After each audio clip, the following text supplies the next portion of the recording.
Let's continue probability. We were doing conditional probability, उसका next part है। हमने अब तक जो क्वेश्चन कर रखे हैं आपके एक्सरसाइज 13.1 के 1 to 6 ऑल क्वेश्चन 7 मैंने घर पे ट्राई करने के लिए बोला था आपको, and 11th question. Clear? 7th question फिर भी अगर आपने नहीं किया तो देख लो एक बार, मैंने अगर रखा है। वीडियो की लेंथ जो है ना, हाँ थोड़ी कम रखने के लिए, ताकि जल्दी एक्सप्लेन कर दूं मैं। The question is two coins are tossed. Even you can check. आप चेक कर सकते हो, एक कॉइन को 2 बार टॉस किया गया, outcomes will be very simple 4। ये आउटकम्स आएंगे। ई क्या बोल रहा है? Tail appear on one coin. Tail किसी एक कॉइन पर आना चाहिए। तो टेल आपका आ गया इधर दिस साइड, ये वाला केस हो गया क्योंकि इधर कॉइन आ रहा है। देखो टेल और टेल एक कॉइन पर आना चाहिए, तो ये आपके ऑप्शन 2 आ गए। एफ क्या है? वन कॉइन शोज हेड, यानी कि एक कॉइन हेड शो करे कोई सा भी। अगेन इसमें भी हेड आ रहा है और इसमें भी हेड आ रहा है, एक ही कॉइन में। यू कैन सी ई और एफ मैच कर रहे हैं बिल्कुल। इंटरसेक्शन आपका सेम टू सेम आ जाएगा 2। देन फॉर्मूला भी अप्लाई। ये देखो, ये आपकी प्रोबेबिलिटी नहीं थी, ये आपकी जो थी ई इंटरसेक्शन एफ, इसमें आप कलेक्शंस कर रहे हो। आपकी प्रोबेबिलिटी कभी 2 होती ही नहीं है ना। 2 जो है नंबर ऑफ सैंपल्स है, सैंपल पॉइंट, ठीक है ना। तो प्रोबेबिलिटी क्या हुई आपकी? Probability of E bye F, ये क्वेश्चन में मेंशन की हुई थी कि क्वेश्चन नंबर 6 से लेकर के 9 तक के सब क्वेश्चंस में आपको ई बाय एफ ही फाइंड करना है। तो फॉर्मूला अप्लाई करो, you will get the answer. This is your first part. Second part आप देख लो फटाफट। नो टेल्स अपीयर, आप नो टेल आनी ही नहीं चाहिए, तो यानी कि मतलब दोनों के दोनों हेड ही आएंगे, क्योंकि इनमें सारे केसेस में आप देख सकते हो, जितने भी केसेस आपके पास अवेलेबल है इस समय, सब में टेल आ रहा है। तो आपको टेल मना कर दिया, सर एक ही ऑप्शन बचा हेडेड। नेक्स्ट वाला एफ पार्ट में क्या बोल रहा है? नो हेड अपीयर, हेड आना ही नहीं चाहिए, तो ऑफ कोर्स फिर टेल वाला केस ले लोगे आप। इनमें कुछ भी कॉमन नहीं आ रहा 5, इसका मतलब number of element will be 0। If you want to write here, लिख लेना आप, ठीक है ना। प्रोबेबिलिटी बन जाएगी इसकी 0। Just verify your answer whatever you have done. The next question is 9। 8th question थोड़ा लेंथी है और इंपॉर्टेंट है, ठीक है ना। 8th क्वेश्चन लेंथी और इंपॉर्टेंट है। Come to the 9th question. Question 9 क्या कह रहा है? Mother father and son line up at random for a family picture. Okay, अब मैंने आपको बताया था लास्ट क्लास में, परमुटेशन कॉम्बिनेशन जो थे वो सैंपल स्पेस थे बेसिकली। उसका नेक्स्ट पार्ट होता है आपका probability. Out of the given sample space we need to select the favourable event, ये फेवरेबल आउटकम, तो उससे प्रोबेबिलिटी बनती है। तो इस क्वेश्चन में बोला मदर फादर सन को एक फैमिली पिक्चर के लिए लाइन अप करना पड़ रहा है। अब उसके पास 2 ऑप्शन है, या तो आप ऑरली कर लो मदर फादर सन, मदर सन फादर, किसी एक को फिक्स कर दो स्टार्टिंग में और शिफ्टिंग करना चालू कर दो। As I did, you can see on the screen, मैंने मदर को फिक्स कर दिया, मदर के साथ फादर सन, तो मदर के साथ सन फादर, यानी कि स्वैप कर दिया मैंने एफ और एस को, एम एफ एस, और फिर मैंने एस और एम को चेंज कर दिया। Similarly I fix the father और मदर सन में आपस में इंटरचेंज कर दिया, सन को फिक्स कर दिया, मदर और फादर को इंटरचेंज कर दिया बाद में, ठीक है ना। या फिर आप 11th स्टैंडर्ड के परमुटेशन में जा सकते हो। ये सिस्टम होता है कि पिक्चर्स लगानी है इनको, फैमिली पिक्चर में उनको अरेंज करना है, बेसिकली बिठाना है। तो उसको चेयर्स है, तो जो भी पहले आएगा एंटर करेगा, उसके लिए कितने ऑप्शंस होंगे? 3 ऑप्शंस होंगे। वो कहीं भी चला जा सकता है, तो हम ऑप्शंस लिख रहे हैं यहाँ, ठीक है ना। वो सपोज को उसने ये ऑक्यूपाई कर ली जगह।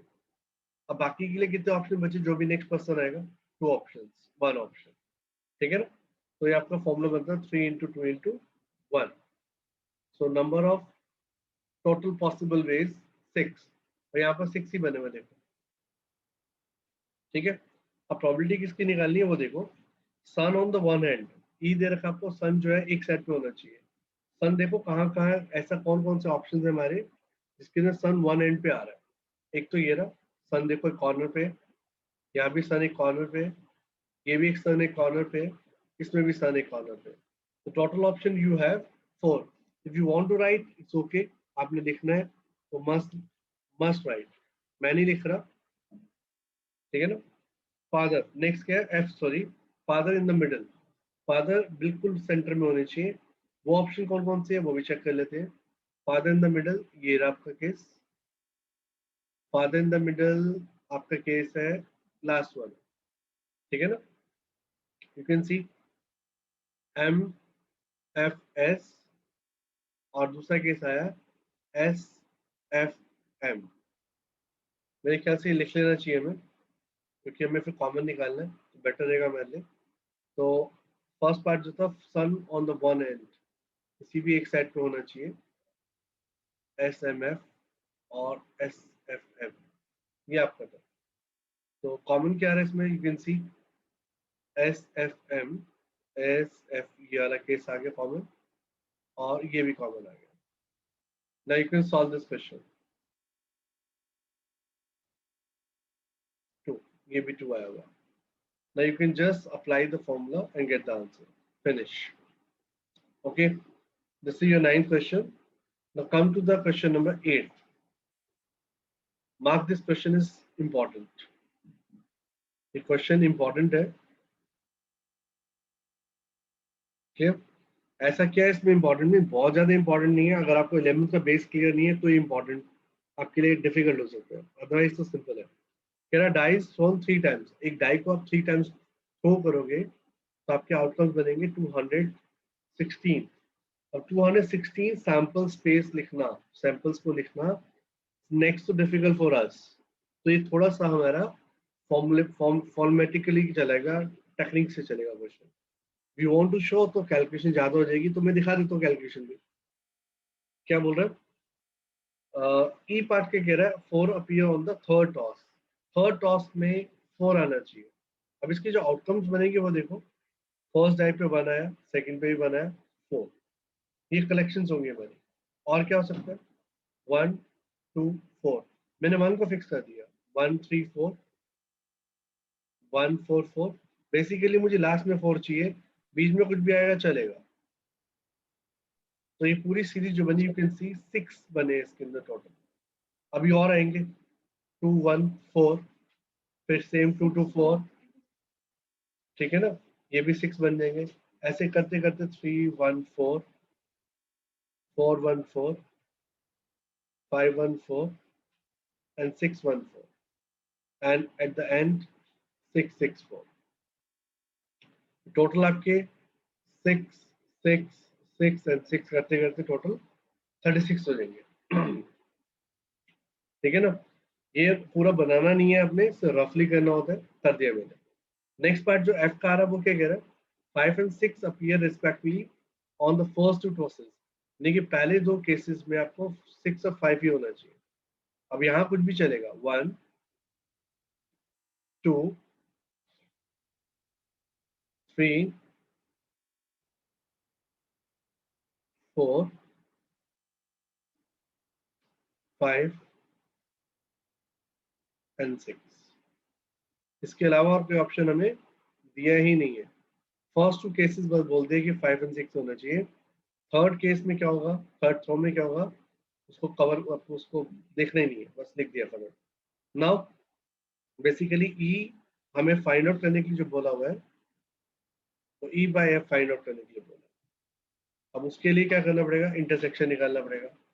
Intersection you can see on the screen, या खुद आप फाइंड कर लो। ऑफ कोर्स यहाँ पर सारे के सारे वो हैं जिनके आखिर में एंड है, एंड में 4 है, सारे के सारे 4 वाले हैं। तो उसमें मैच ही वही करेगा दोनों में जिसके एंड में 4 आ रहा होगा। ऑब्वियसली बात है, कलेक्शन ही लास्ट में 4 वालों की है। तो सी दिस वन, इसके एंड में 4 आ रहा है और एक ही केस है सिर्फ। तो आप कैलकुलेट कर लो, E intersection F will be 654, only one. तो प्रोबेबिलिटी का जो फॉर्मूला है आपका, वो आप अप्लाई कर दो यहाँ पर, probability of E intersection F upon probability of F. मैं तो नहीं सॉल्व कर रहा, सॉल्व तो आप ही को करना पड़ेगा। क्लियर? अब देख लो, इंटरसेक्शन तक निकाल दिया, ई निकाल दिया, एफ निकाल दिया। Now you can solve yourself, just apply the formula. मैंने कहा था क्वेश्चन डिफिकल्ट नहीं है, थोड़ा लेंदी है, अंडरस्टैंडिंग पे है। मैंने पूरे ई के सारे जो अंदर सैंपल्स बनते थे, सैंपल पॉइंट्स, वो लिखे नहीं है मैंने, अंदाजे से लिखा दिया, ठीक है ना। I hope you understand this question. Now come to 9th question we did, 8th हमने कर लिया, 7th कर लिया, कम टू क्वेश्चन नंबर 10, ठीक है ना। First you go through the question, a black and a red dies are rolled. मैं इनकी पिक्चर्स भेज दूंगा आपको, not to worry about that, if you are not able to copy just go through the question. मैं जो पढ़ा रहा हूँ आप देखो, उनको समझो, अंडरस्टैंड करो, और फिर बाद में दोबारा से कॉपी कर लेना। Question is, a black and a red die are rolled, ठीक है ना। पहले उसने ब्लैक का टर्न बोला है, फिर रेड बोला हुआ उसने बाद में, तो दोनों डाइस को रोल किया है, लेकिन डाइस दो ही है ना, तो आउटकम कितने होंगे, 6 raised to power 2, 36 आउटकम्स होंगे। क्लियर। क्वेश्चन मैंने पूरा कंप्लीट नहीं किया हुआ, मैंने सिर्फ डिटेल्स लिखी टाइम सेव करने के लिए। फाइंड द कंडीशन, देखो यहाँ क्वेश्चन जो, अगर अब आपके क्वेश्चन जो है ना इंपॉर्टेंट बन जाएंगे। रीजन क्या है, आपको खुद आइडेंटिफाई करना है किसकी प्रोबेबिलिटी फाइंड करनी है और क्या गिवन है, ठीक है ना। हमें जो क्वेश्चन में जैसे फी हमें फाइंड आउट करना होता है, probability of E when F already occurred, ये फाइंड आउट करना होता है। तो आपको यहाँ पर ई और एफ को खुद आइडेंटिफाई करना है, इसकी डेफिनेशन आपको मालूम होनी चाहिए। प्रोबेबिलिटी ऑफ ई फाइंड करनी है when F already occurred, F already occurred, ध्यान रखना। तो let's start the question. Question देखो क्या कह रहा है। मैं आपको एडवाइस करूंगा ई हमेशा वो लेना जिसकी प्रोबेबिलिटी फाइंड करनी है, लिखा हुआ क्लियर कट क्वेश्चन के अंदर कि प्रोबेबिलिटी किसकी फाइंड करनी है, तो जिसकी प्रोबेबिलिटी फाइंड करनी है वो ई हो जाएगा, और जो गिवन होगा ना, इट इज गिवन दैट, या इफ व्हेन कंडीशन बोलेगा वो एफ लगाना है। स्टार्टिंग से ही मैं ऐसे करवा रहा हूँ अपना क्वेश्चन, फर्स्ट एग्जांपल जो था इस टॉपिक का ऐसे ही कराया गया था, सीधा question. First part, A part, find the conditional probability of obtaining a some greater than 9। आपको सम ग्रेटर देन 9 की प्रोबेबिलिटी निकालने के लिए बोला है। मैंने वो आपके यहाँ पर आप देख सकते हो सामने स्क्रीन पे, मैंने उससे ई ले लिया, इसकी प्रोबेबिलिटी फाइंड करनी है, सम greater than 9, given that the black dye resulted in A 5, black dye shows 5, ये लैंग्वेज है इसकी। तो पहले काम करते हैं, पहले हम ई निकालते हैं, ये तो मैंने सिर्फ इन्फॉर्मेशन लिखी है। Now first of all you have to collect the samples. क्या बोल रहा है, सम ग्रेटर देन 9 चाहिए आपको। सम ग्रेटर देन 9 का मतलब 9 से बड़े नंबर, सम 9 से ग्रेटर आना चाहिए। तो it can be 10, it can be 11, it can be 12, maximum dies में 12 ही बनता है सब। तो सम जो 10 आ सकता है उसके पॉसिबल वेज के, अगर आप 4 लोगे, क्योंकि 3 के साथ तो 6 9 बनेगा मैक्सिमम, तो आपको 4 लोगे तो 4 के साथ 6 10 बनता है। फिर आप एक बढ़ा दो इसमें 5 5, पहले 10 का लिख कर लो, 6 4, और नहीं बन सकते 10, 10 तो कंप्लीट हो गया आपका, ये 10 बन रहा है। ठीक है। नेक्स्ट 11, 11 कैसे बनेगा, 5 and 6, 6 and 5, एंड देन 12, ये आपका 11, नाउ 12, 6 6, ये टोटल कलेक्शन हो गया आपका। ओके, टोटल कलेक्शन जो हुआ ई का वो कितना हुआ आपका, एक मिनट, इसको अलग कर देना, मिक्स हो रहा है इसके साथ, थोड़ा सा साइड पे ले आते हैं इसको। ठीक है, now total we have,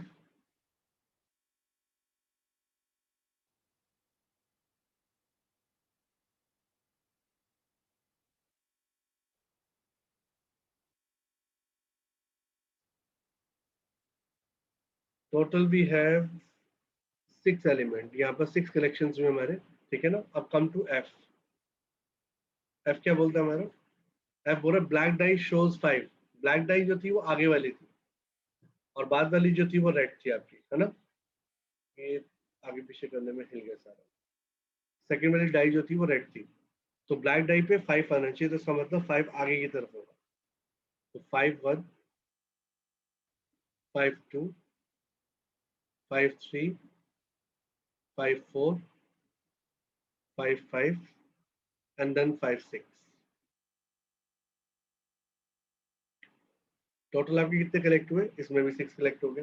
now you have to find out the common, इसमें कॉमन मैंने क्वेश्चन आपको कर दिया, आपका पार्ट सिर्फ रहेगा आपको कॉमन फाइंड आउट करना है, उसके नंबर लिखने हैं, जितने भी नंबर्स आएंगे। After that formula still same, मैंने पूरी कोशिश की है क्वेश्चन के फॉर्मूले को ना चेंज करने की, इसलिए मैंने आपको बोल दिया प्रोबेबिलिटी हमेशा इसकी फाइंड करनी है। क्वेश्चन में क्लियर लिखा था फाइंड द प्रोबेबिलिटी, तो वो आपका ई हो जाएगा, दैट्स इट। एफ जो होता है वो कंडीशन होती है। क्लियर? कैलकुलेशन पार्ट सिर्फ स्टूडेंट का होता है, वही करेंगे, मैं नहीं कर रहा। आप अपना आराम से करो क्वेश्चन, बहुत ही सिंपल क्वेश्चन था। Now come to B part. B part के बोल रहे थे इस क्वेश्चन में, 10th क्वेश्चन का बी पार्ट कह रहा है find the condition probability, find the conditional probability of obtaining the sum 8। इसका मतलब देखो प्रोबेबिलिटी निकालनी है जिसका सम 8 बने डाइस पे, दो डाइस फेंकेंगे, सेम ही क्वेश्चन चल रहा है, तो सम 8 कैसे बनेगा आपका, वो फाइंड आउट करो। आपका सबसे लीस्ट से स्टार्ट करते हैं। अगर आप 1 लेके चलते हो 1 के साथ 7 बनता है, 7 डाई में होता ही नहीं है, there is no point to take this. तो सबसे पहले 2 लो, 2 6, देन 3 5, 4 4, 6 2। ठीक है ना? इसके अलावा आपका बन ही नहीं सकता 7 2 वगैरह। ठीक है ना? ये हो गया आपका 8, मैंने 2 6 3 5 4 4 6 2, और भी बन सकते हैं इसके अंदर तो भी। इसके रिवर्सल सारे के सारे 5 3, इसके अलावा और कुछ 10 थे। पहले 2 से बनाने थे, 3 से बनाने थे, 4 से, 5 3 में स्किप कर गया गलती से।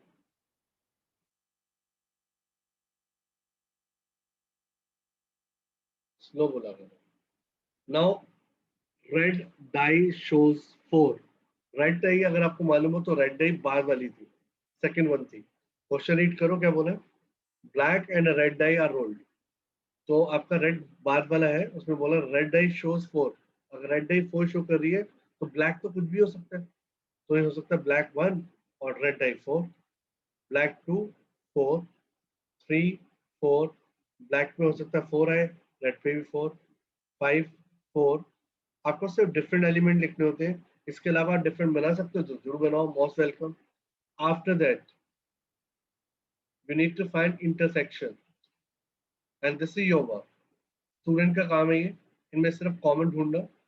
मैं से स्किप कर गया था, आप यहाँ पर जरूर लिखना है सिर्फ इंटरसेक्शन निकालो, प्रोबेबिलिटी फाइंड कर दो, that's it.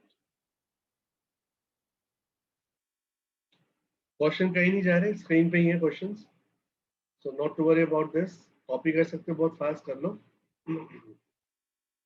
Now come to next question, question number 12। 11 भी did in the previous class, तो क्यों नहीं से लिंक था क्वेश्चन ये। 12th क्वेश्चन क्या बोल रहा है वो पढ़ते हैं क्वेश्चन में। 12th क्वेश्चन, पहले क्वेश्चन रीड कर ले, थोड़ा सा हाइड कर देते क्वेश्चन को। The question is, assume that each born child is equally likely to be born or a boy or a girl. ठीक है ना? Assume that each born child is equally likely to be boy or a girl. If a family has two children, देखो मैंने आपको पहले ही बताया कि probability को करना है धीरे धीरे करके, इसका लेवल उठेगा। प्रोबेबिलिटी को जब करना है ना, आपको अपने आप को ये सोचना पड़ेगा कि आप ब्लाइंड फोल्ड हो, आप अंधे हो, या आपने अपने आप को आंखें बंद कर रखी है, या आप किसी रूम में लॉक्ड हो, आउटर वर्ल्ड से आप डिस्कनेक्टेड हो, आपको सिर्फ इंफॉर्मेशन मिल रही है बाहर से, दैट्स इट। अब उसमें आप जितने भी गेसेस कर सकते हो, जितने भी ऑप्शंस बना सकते हो ना, वो बनाने। हर पॉसिबिलिटीज को देखना है, पॉसिबिलिटीज ही प्रोबेबिलिटी जनरेट करती है।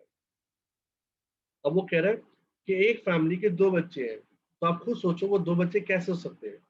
या तो फर्स्ट वाला बॉय, सेकंड वाला बॉय, दोनों ही बॉयज हैं, ठीक है ना? हो सकता है first one boy and the younger one is girl, या फिर गर्ल बॉय, या फिर गर्ल गर्ल। ये चार ऑप्शन हो सकते हैं अगर हम उनकी एज के अकॉर्डिंगली चले तो। इस क्वेश्चन में क्या बोला, assume that each born child is equal like to be boy और girl if family has two children, what is the conditional probability. देखो मैं बार बार बोलता हूँ आपको, और मैं काफी फोर्स लगा के बोलता हूँ, conditional, find the conditional probability of. जिसकी कंडीशनल प्रोबेबिलिटी निकालनी है उसको ई मान लो, वो आपको फाइंड आउट करना है, और उसके बाद जो कंडीशन दी होगी वो एफ हो जाएगा आपका। अब देखो क्या बोल रहा है, find the conditional probability that both are girls. तो आपको दोनों की दोनों गर्ल चाहिए, वो ई हो जाएगा आपका। Clear? Given that number one, case number one, the youngest is a girl, यानी कि जो छोटी वाली जो भी बच्चा है वो लड़की होनी चाहिए। ठीक है ना? ये आपकी केसेस आ रहे हैं। सैंपल स्पेस 2:4, क्योंकि पहला बच्चा जो हो रहा है वो बॉय और गर्ल हो सकता है, तो 2 ऑप्शन है। फिर दूसरा बच्चा होगा, उसके भी 2 ऑप्शन है, तो 2 into 2। हम सैंपल स्पेस ऐसे चल रहे हैं। मैंने इस वे में किया, जैसे कॉइन को टॉस करते हो, हेड या टेल आएगा, 2 ऑप्शन। फिर दोबारा टॉस करोगे, हेड एंड टेल। तो फर्स्ट बेबी जो हो रहा है उसके 2 ऑप्शन है, बॉय या गर्ल के। सेकंड के भी 2 ही ऑप्शन होंगे, ठीक है ना। रेट्रोफिकेशन मत करो, ये आपका ये कॉम्बिनेशन से होता है। 4 आया, तो इसका मतलब आपके 4 केसेस बनेंगे, और फिर केसेस को मैंने पूरा प्रॉपर्ली एक्सप्लेन लिख दिया सैंपल फॉर्म में। Boy boy, boy girl, girl boy and girl girl. Boy girl, girl boy को डिफरेंट एज्यूम करना है, क्योंकि एज वाइज लेके चलो, पहले क्या हुआ बाद में क्या हुआ, दोनों एक साथ नहीं पैदा हो रहे। ओके, फर्स्ट केस उसमें बोला है प्रोबेबिलिटी होनी चाहिए बोथ आर गर्ल्स, दोनों की दोनों लड़कियां होनी चाहिए। तो हम यहाँ पे लिख देते हैं ना, both are girls, find the probability that both are girls. तो ये जी जी आ जाएगा आपका, क्लियर। और एक ही आएगा, प्रोबेबिलिटी निकालने के लिए बोलिए। और कंडीशन के दिए, कंडीशन दी है फर्स्ट माना, तो youngest is a girl, youngest one girl होनी चाहिए। अब यंगेस्ट का मतलब छोटी वाली बच्चा जो गर्ल है, तो वो एक केस ये रहा, ये कंप्लीट हो गया पूरा केस। दूसरा गर्ल ये रहा यंगेस्ट, ये वाले केस है, इसे पूरे कंप्लीट को उठाना पड़ेगा। तो आपके जो ऑप्शंस आएंगे वो आएंगे boy girl and girl girl, ये 2 ऑप्शंस आपके पास थे। अब आपका नेक्स्ट पार्ट जो है इंटरसेक्शन। अब ये तो आप ही का फॉर्म है, ये तो बच्चों ने करनी होती कैलकुलेशन। आपको इंटरसेक्शन निकालना है, सब कुछ आपके पास है, आप कैलकुलेट करो और आंसर निकालो, दैट्स इट। ठीक है, सेकंड पार्ट पे आते हैं। सेकंड पार्ट क्या बोल रहा है? सेकंड पार्ट बोल रहा है द यंगेस्ट, नहीं, at least one is a girl, कम से कम एक लड़की होनी चाहिए। अभी ये कंडीशन तो सेम ही रखी है उसने, गर्ल गर्ल, तो only one case we have, at least one is a girl, कम से कम एक लड़की होनी चाहिए। तो हमारे फेवर में क्या होगी, 1 गर्ल और 2 गर्ल। तो 1 गर्ल का केस क्या है, बॉय गर्ल, एक लड़की आ गई, या फिर गर्ल बॉय, और 2 गर्ल का गर्ल गर्ल। तो टोटल ऑप्शन भी है 3। नाउ आपको मालूम है मैं क्या बोलने वाला हूँ, इसके बाद हम इंटरसेक्शन निकालेंगे, और वो पोर्शन सिर्फ स्टूडेंट्स ने कैलकुलेट करना होता है। आप निकालो और फॉर्मूला अप्लाई करना।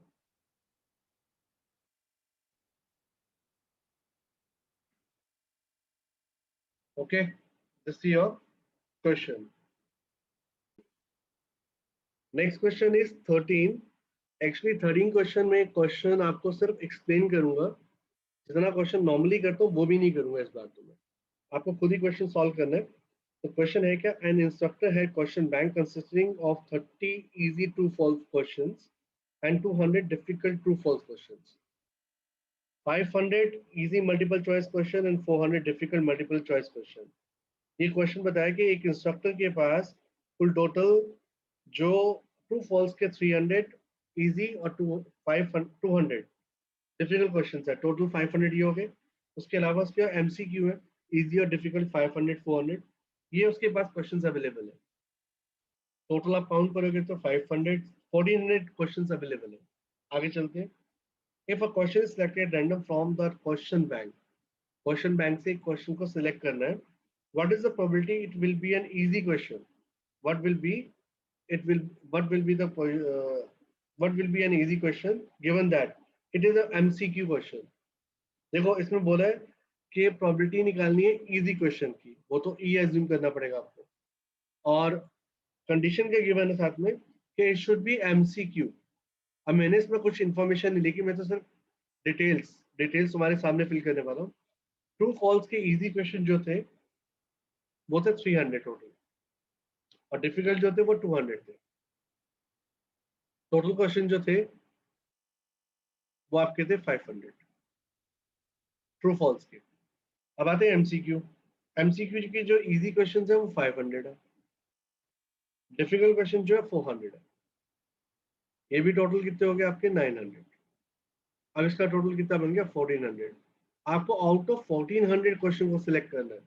अगर सपोज मैं एक क्वेश्चन सिलेक्ट करती हूँ, मैं कहता हूँ इजी की, ऐसी रैंडमली मैं क्वेश्चन बता रहा हूँ, probability of easy without any condition, बच्चों वाला क्वेश्चन जो आप 10th लेवल में 8th लेवल में करते थे, what is the probability of getting an easy one question selected randomly, find the probability of getting easy number So your answer will be 300 upon 1400 without any condition.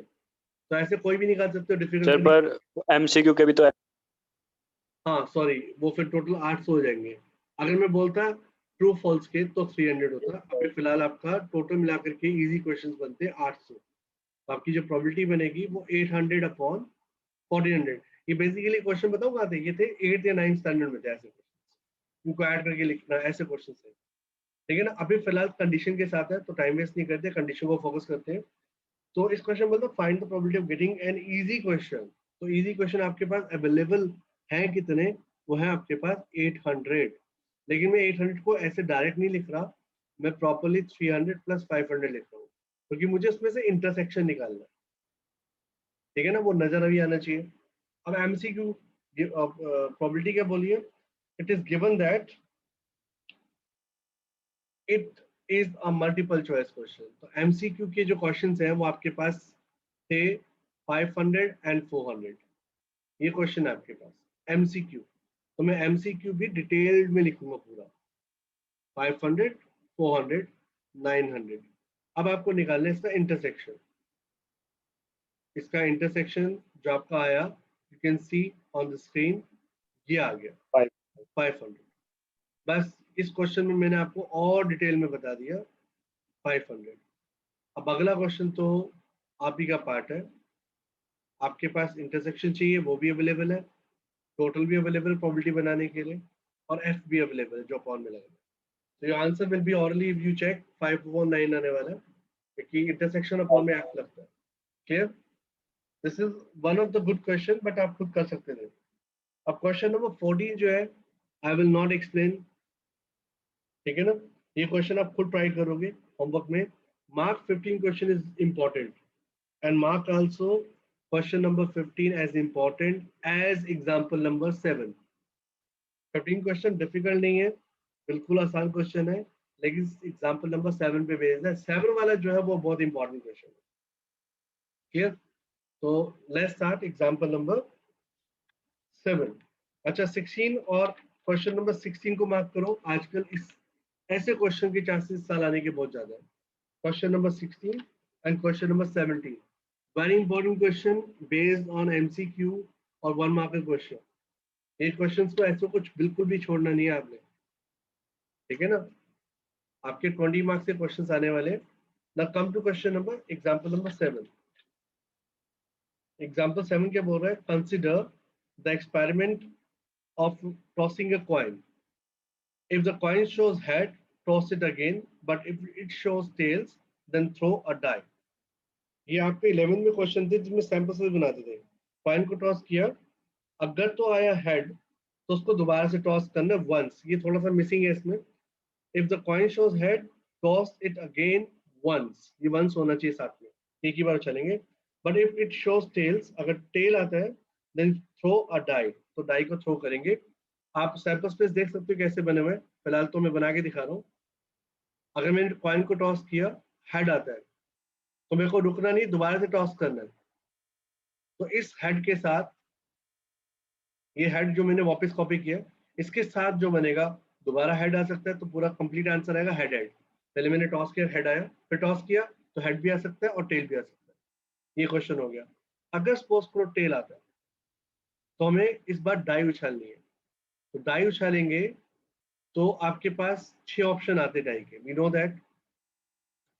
तो वो tell तो आपको continue करना है, क्योंकि आपको पूरा प्रॉपर आंसर लिखना है कि पहले आपका टेल आया था, फिर बाद में क्या आया। हो सकता है बाद में 1 आ जाए, फिर डाई की में 2 आ जाए, तो तुम्हारा पूरा आंसर होगा T1 आया, मेरा T2 आया जी। आप किसी को रिप्लाई करोगे। अब मैंने कहा ना कमरे में आपको बाहर कोई बोल रहा है कि टेल आया और फिर डाई रोल की, तो आपको कंप्लीट आंसर बोलेगा T1, मेरा T2 आया, T3, T4, 5 एंड 6। बट इसमें ना बहुत इंपॉर्टेंट बात जो वो ये है कि इस क्वेश्चन के अंदर जो प्रॉब्लम फेस करने वाले हो आप, क्या कि इसका जो है ना, आपका जो सैंपल स्पेस है ना, वो इक्विलैटरल टर्म नहीं है, क्योंकि एच एच एच टी जो है ना, वो T1, T2, T3, T4 और T6 से मैच नहीं करता। इसलिए इसे हम इवन इवन जो इवेंट बोलते हैं, इवनली स्प्रेड करते हैं, इवनली इवेंटली बोलेंगे हम, ठीक है ना। तो सैंपल स्पेस जरूर आप लिख दोगे यहाँ पर कि आपका sample space H H H T, ये देखो ये T1, मैंने कहा था कॉमा का मतलब होता है और, या तो ये आएगा ये आएगा,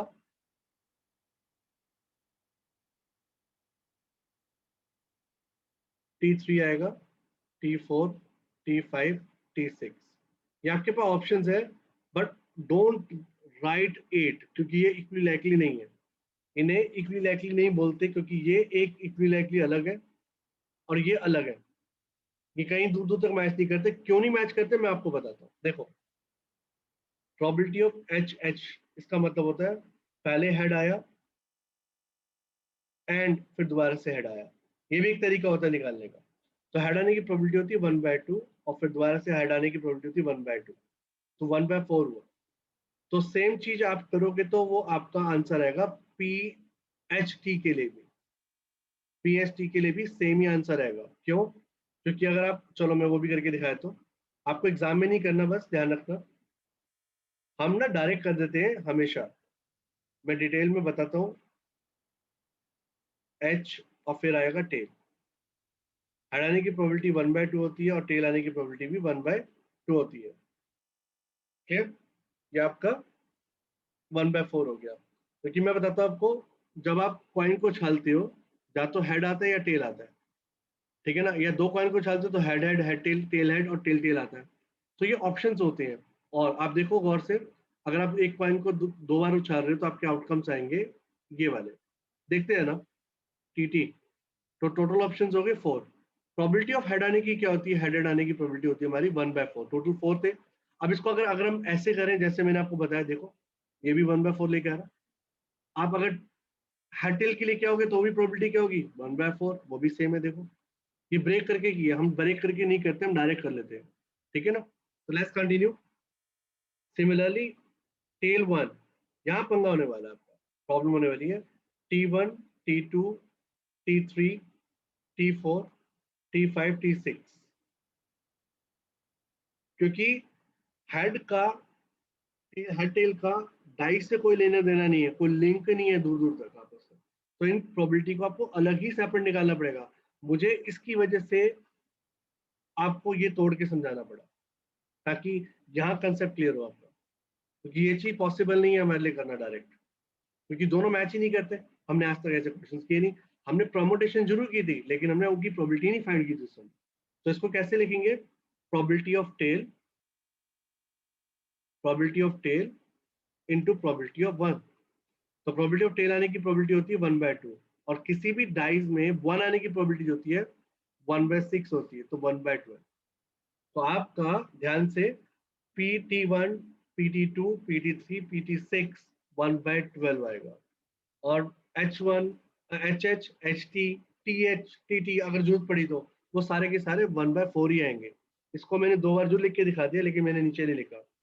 ये क्वेश्चन इस वीडियो में कंप्लीट नहीं हो पाएगा, नेक्स्ट वीडियो कंटिन्यू करो, ये क्वेश्चन हम वहीं पर कंटिन्यू करेंगे। सैंपल स्पेस मैंने बता दिया आपको कैसे निकलेगा, ये कंप्लीट हो चुका है, बस इसका मेन पार्ट रह गया कैलकुलेशन करके आंसर निकालने का।